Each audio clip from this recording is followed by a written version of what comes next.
how to apply your oils topically, by neat and by dilution with layering.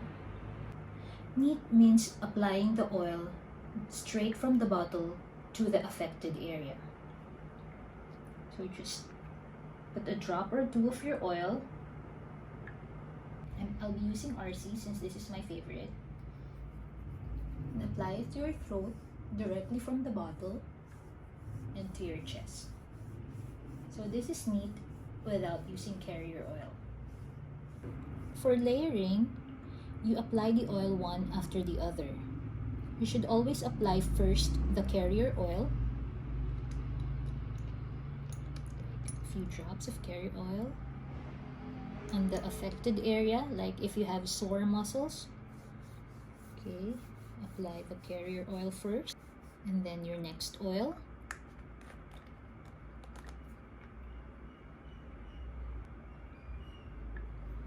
Then apply it.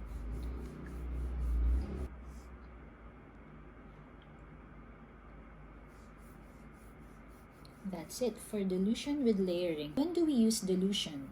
If you are using a hot oil like oregano, if you want to cover a bigger area of the body without reducing the efficacy, and if you are applying to children as their skin is more sensitive, please always follow the dilution guide.